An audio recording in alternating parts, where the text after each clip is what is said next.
Hey guys, welcome to my 2000 sub special. This is going to be like a Q&A type video, so I'm just going to answer some questions that I got from you guys, and this is just a thank you for supporting and watching my videos and all that good stuff. And let's just get on to the first couple questions. I think I got like 19 questions from you guys, so I'm going to try to answer them the best of my abilities, and I will try, well, yeah, you'll see the questions on the screen too. So the first question is from a user named Sir Liv. The question states, what tips would you give to novice park builders, practically those who might be intimidated by your custom block heavy approach to detailing? This is an interesting question, and I get the point behind it, because I know sometimes when I build some stuff it gets all like crazy and I just use so many pieces. But for a novice park builder, I would probably use more of the detail tab in the scenery menu. So make sure you add your windows, you add your pipes, maybe gutters. You don't have to do it as heavily as you need to. Roofing, you don't have to go crazy on that either. Just use the basic roofs from the game. I would highly recommend using the temple pyramid pieces as roofs because they look like tile roofing. If you don't want to do the extra work of making tiles, I would suggest you use that too. So I think that answers that one. So that's question one. Question two, this is from Dig Ikuma. I think that's how you pronounce it. What is your personal favorite build you've created, and what is your motivation to continue building marvelous works? So my favorite build so far, which is I don't think is completed, is my American Adventure series. Or my park in general. Actually, no, I have multiple favorite things. So I would say, yeah, my American Adventure park is what I like so far. I like my AstroTron. That was my first theme park. And all the little builds I've made are also pretty good too, but I think American Adventure is my top right now. I really like that project right now, and I need to get working on that. And then the second question, excuse me, is motivation to continue. Yeah, so that's a hard one because the motivation depends on the project.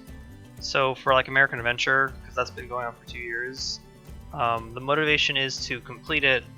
I'm trying to give myself a deadline, but that's not also doesn't work. So I need to at least do other things. So if I play other games or go out for a walk, go to a theme park, maybe I'll get some inspiration and then maybe some motivation. Keeping myself with a little bit of a strict schedule helps a little bit, but it depends on you as the person.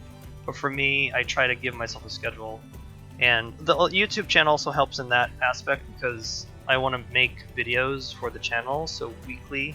So it forces me to play the game at least weekly, or try every day to work on that project. So let's go on to question number 3. This is an interesting question from Steven. He says, I'm in school to be a teacher right now, and I believe you mentioned in a video you worked in the education system. I would love to hear more about that, if you don't mind sharing. So this is an interesting question. I didn't expect this one to come through. So yeah, so my day job is I work in the education system as a paraeducator. Paraeducator is basically an aide that helps with a special eds class, so a class that has autism in it. So I basically help the teacher with the children. So right now I work with preschoolers, so 3 to 5-year-olds, and my job is to make sure that they're safe, make sure that they're listening to the teacher.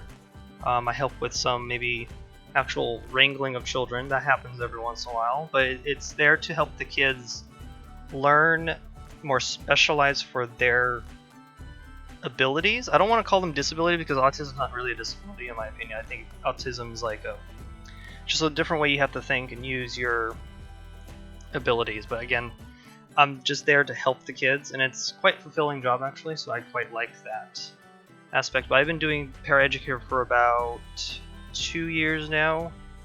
So yeah, that's what I've been doing. That's my day job. That's the job that actually pays my bills. This YouTube stuff is just the bonus stuff. But yeah, that's what I do. I'm a paraeducator, and it's been quite a blast actually. On to question number 4. I'm assuming that we're on number 4 now. Okay, so this one's from JS. How do you get ideas for how you are going to design a building from both a materials perspective, color, coordination, and roof design. The buildings you create are always look great. So this is kind of in the same vein as the design one. So that's just, again, I'm just winging it half the time, actually, or guessing. Not guessing, more like pulling from real life. So again, what's the cool thing about Parkitect? That the materials in Parkitect don't matter because I can make them the materials I want. So if I want a stone building, I'm going to just make it the color stone. So gray, brown, or something. If I want something metal, I want to do more gray, blacks, and whites. So it depends on that. That's what's so cool about Parkitect, is everything is textureless. Every once in a while, I do want the textures suggesting that is a material. Like wood has grain in it, metal is shiny, rocks are, well, rocky? No, not rocky. It's more like rough surfaces, stuff like that. So I don't necessarily need the materials. Color coordinations. I know there's a. I don't know what it's called, but I know if you Google it on the Googles, that there's a color palette that shows off the opposite colors that complement each other, and I know that exists. I know there's a map on the workshop from Pierre that goes into more detail like that, and he's really good at teaching you color coordination and detailing on buildings and shapes. But the rule of thumb, like for shaping buildings and roofs, because the roof and the building they go together. You stay away from squares unless you're really trying to do some square design.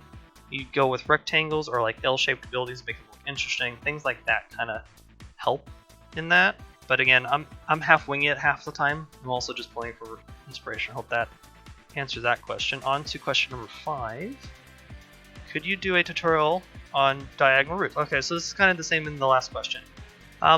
Yeah, I can honestly do a diagonal buildings, Parkitect University probably, for diagonal roofs. But in vanilla it would be harder to do versus either Freedom 2K and Construction Anarchy stuff, but I could do that with vanilla if you guys want a Parkitect University on diagonal roofing. Because diagonal roofing is a thing to make your buildings look more interesting, and it kind of breaks off the grid part. So I can try that. We'll see if that works. Let's see. Question number 6 from the user Varzaz, if I pronounced that right. What games did you play before you discovered Parkitect? If you could change one thing about Parkitect, what would it be? Oh, these are good questions. So before I discovered Parkitect, I was playing a lot of Minecraft, a lot of Roller Coaster Tycoon 3, maybe some Roller Coaster Tycoon 2 here and there, and some. Well, not necessarily Planet Coaster, because Planet Coaster and Parkitect came out at the same time. And RCT World came out. We don't want to talk about that because I pre-ordered that game and I got burned so hard. So again, I was kind of already in the theme park stuff in before, but I mainly played Roller Coaster Tycoon 3 for the longest time. And then I think what introduced me to the genre actually to the theme park games would be, I think, a long time ago, it was Bullfrog theme park. It was on the PS2, I think. I saw a friend play that. And then I got into Roller Coaster Tycoon 2 because I convinced my dad to install it on his work laptop, and that happened. So I played that religiously. And then once I got my own system when I was like, 15, I installed Roller Coaster Tycoon 3 because that was the next game that came out. And I got all the DLCs for that, and I just played that until I basically beat that game, I think, 3 times in the campaign. And then as I got older, things started happening. So I saw the Kickstarter thing for Parkitect, and then I'm like, well, this looks interesting. So I jumped in right when it released in 2016 for early access. And that's when I jumped in, and then kind of going from there. The one thing I would change about Parkitect, that's a hard one, because there's a lot of things I would love to change in Parkitect. But again, the game is pretty good as it stands, but there are some life techniques that need to be added. So I would love more color options on objects. I'm looking at you, Candy Corn Piece, because I wish I can change the color of you. What else I would like? Backwards building would be beneficial in some aspects. I know that's been a highly requested thing from the community. I kind of agree half of it, but again, I'm already used to the builder. I don't need the thing. Oh no, the big thing that I really want, because I do a lot of scenario editing stuff, I make my own scenarios. I really want the option to add garbage and wrecked benches and lamps in my scenarios to make it look like it's ruined, and then release the map. I want that, like, be able to make Disaster Peaks style of park. I really want to do that in Scenario Editor. It would also be nice if I can play my parks in Scenario Editor just to see how it runs, and then, I don't know, release the map. I kind of want to do that stuff. I think that's all I want so far in Park because at this point I think the game is pretty good. I mean, honestly, if we got another DLC in the next year or so, or next 2 years, who knows? We can just get more rides, more scenarios, more theming. But again, the modding community already does that for us. So I say Park Attack is pretty solid at the moment, unless we get some like crazy change, like I don't know, water parks or something. But don't hold your breath, because I don't think that's going to happen anytime soon. But this is a good question. Good questions by this guy. So let's go on to number 7. Florian. Florian asks, if you had to live inside a theme park for a year, which one would you choose? That's a good one. Which of your Park Attack roller coasters would you like your local theme park to build? That's a good question too. So the first one, if I had to live in a park for a year, it would probably be Tokyo Disney Sea, because that's one of my parks I really want to go to. That park's just insanely detailed. The theming's top tier, is just perfect place to go. I would love hanging out in there for a year. But that's the park I would go to. It says, which Park Attack roller coaster would you like in your local theme park? So that's a hard one, because the roller coaster that I've been building in the last couple weeks or last months were like mine trains, so that's kind of a cop-out answer. But I want to say a different one. Like, it would be my dueling roller coaster from my American Adventure, so that would be Dogfight. So it's my inverted dueling coaster, and I would love to see that again replicated in real life, because we lost one in Islands Adventure, the Dragon Duel coaster, that got replaced by Hagrid's. It would be so cool to have another it's a B&M invert dueling coaster again. I think that would be really tight, because those are so fun to watch, because they're just like fighting with each other in the air. It's like really cool. So on to question number 8. This is from Momo. Do you build in any other games like Sims, Minecrafts, or otherwise? So this is just it's basically in the genre. I haven't touched Sims in eons. I haven't touched Minecraft in eons. I actually haven't played Minecraft for like a year or so, or 2 years. But I played Minecraft for a ridiculous amount of hours, because I played it when it was first released. It's when did I play? I played it when grass was that ugly bright green color. That was a really long time ago.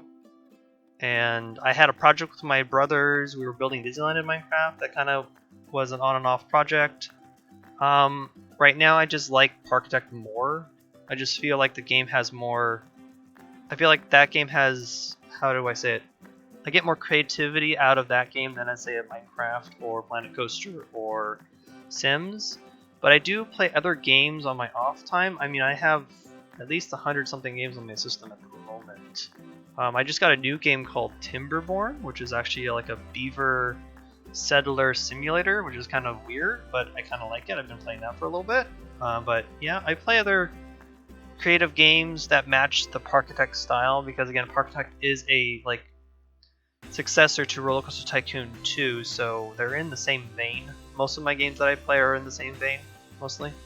On to question number 9. From the Awesome General.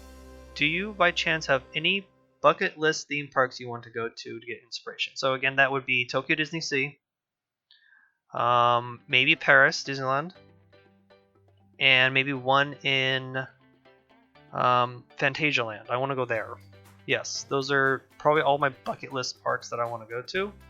All out of the United States, because I haven't been out of the United States at all in my life, so that would be pretty cool to do that. I probably would do it in the order of Disney Sea, Phantasialand, and then Paris. Probably that's the order I would do it in. But Tokyo Disney Sea is the one I want to go to so badly right now. I just have to get my butt over there. Okay, on to question number 10. This is from Daniel. Who is your favorite Park Attack builder? I have a suspicion I know who this is. I think this is... I don't know who...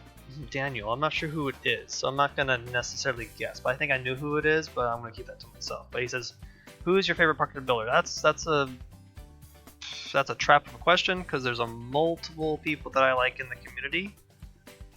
It would probably be in the tier of Pierre, Mr. Unit, Robo, Dan Ambley.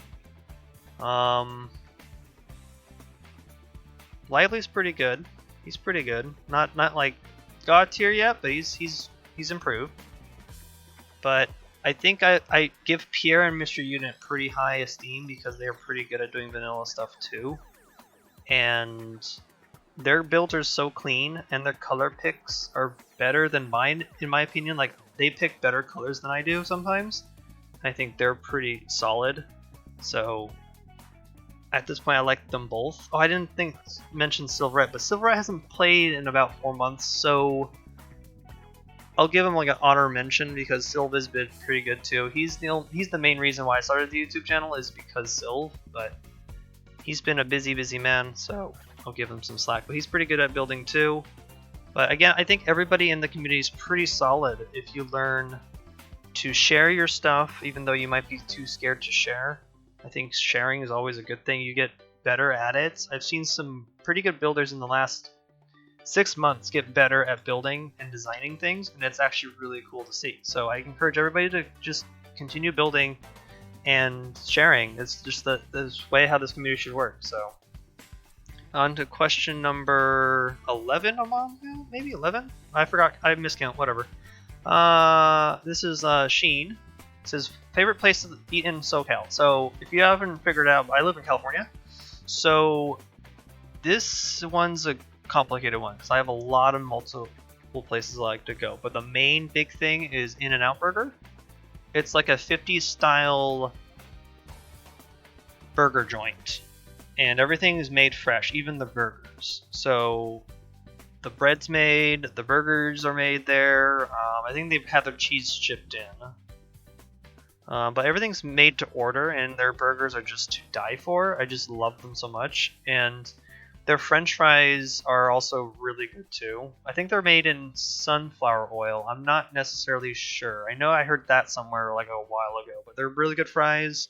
And the milkshakes are really like thick and creamy milkshakes, like one of those type of really good milkshakes. And I like the aesthetic of an In-N-Out Burger. It's 1950s America, and I'm a sucker for that. So In-N-Out Burger is also a very big California thing. Like, there's only In-N-Out Burgers in California, and I think some are in Nevada and Utah, I think.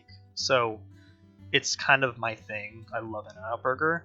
But if I was like interested in doing another, like if there was another place that I liked also, is instead of In-N-Out Burger, it would probably be, oh shoot, I had the thought in my head and then I disappeared. There's multiple restaurants I've been to, but I think In-N-Out Burger is going to be my question for this, or answer for this one. So In-N-Out Burger is the answer. Moving on to question number 12.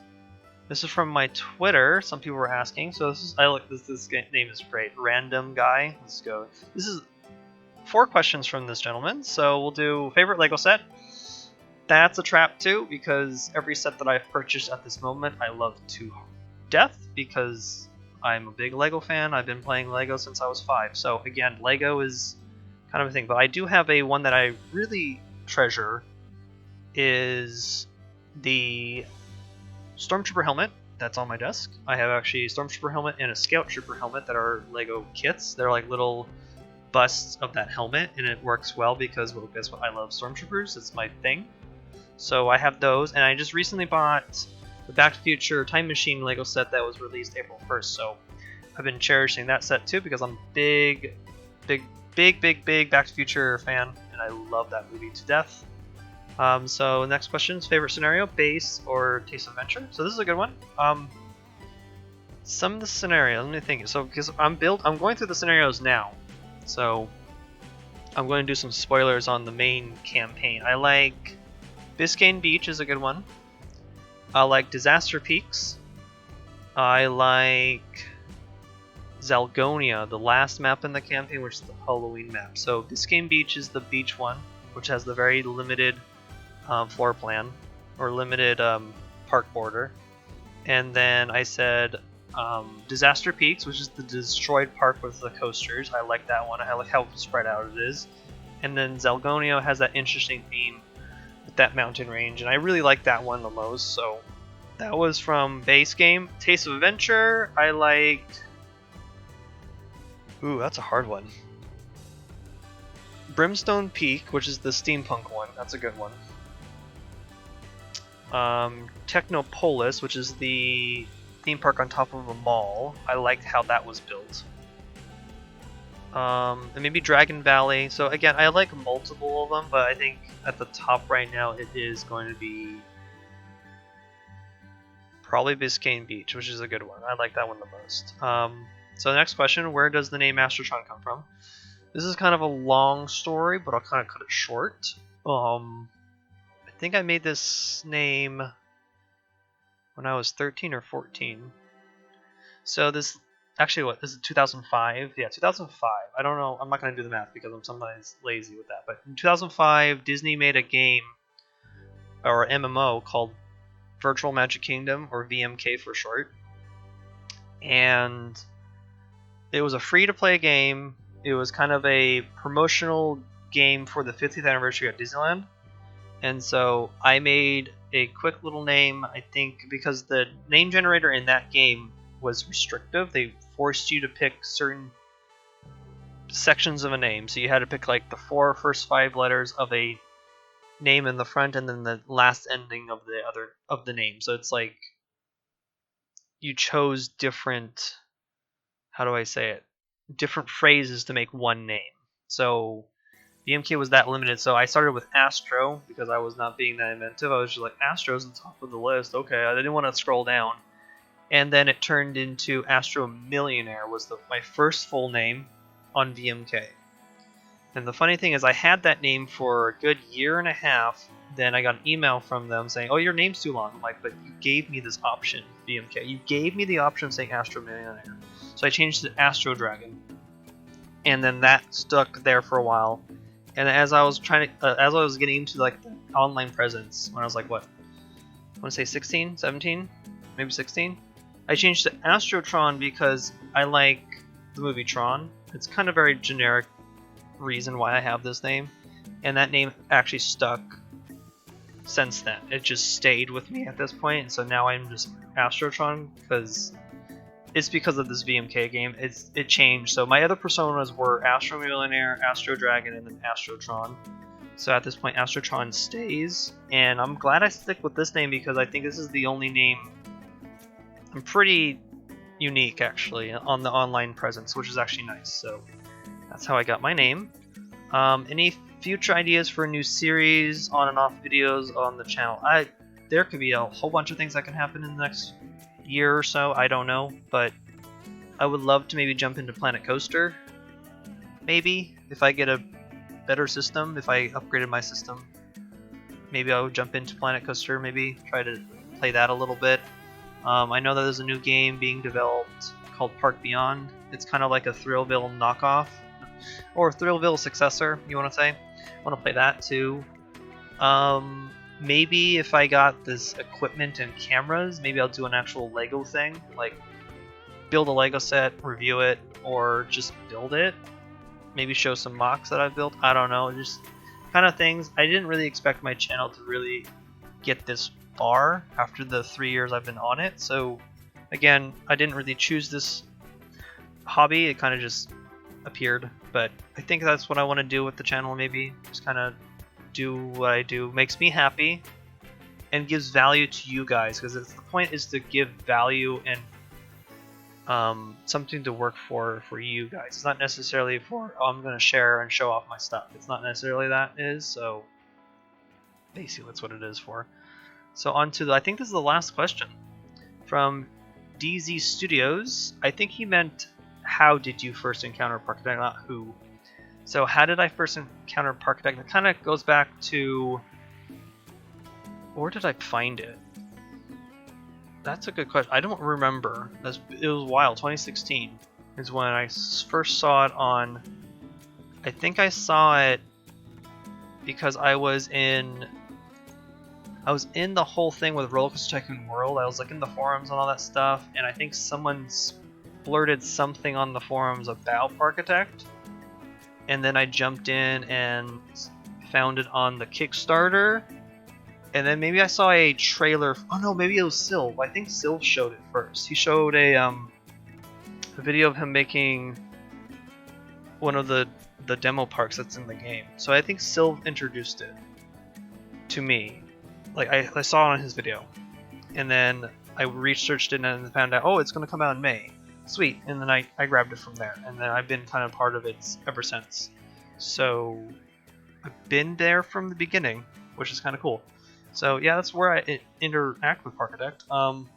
Yeah, so that's all the questions I have. That was actually not bad. So I want to thank you guys for continuing to watch my videos and subbing, and I'm really excited to see if we even get to 3,000 subs in the next year or so. We'll see. I'm not really focused on rushing it, but I've been thinking about maybe upgrading some things like my system, maybe a better mic, things like that, because I think that's would be a natural progression. I want to thank my Patreons for the continued support, even though I haven't been posting much on the Patreon, which I want to try to do, but again, the whole Parkitect University live concept still could work. I just don't know the logistics of how that would work and how do I set that up. But I want to do that someday, like kind of like a multiplayer session or something. I want to do some more live streams maybe in the future if my internet lets me, stuff like that. But I want to thank you guys again for subbing to my channel. I didn't expect to get here. Thank you so much. And I will catch you guys in the next episode. I think the next episode will be about campaign number 5 for the Parkitect campaign. Yes, that'll be Coral Caldera. So I'll see you guys in the next episode. Thanks again. See you later. Bye.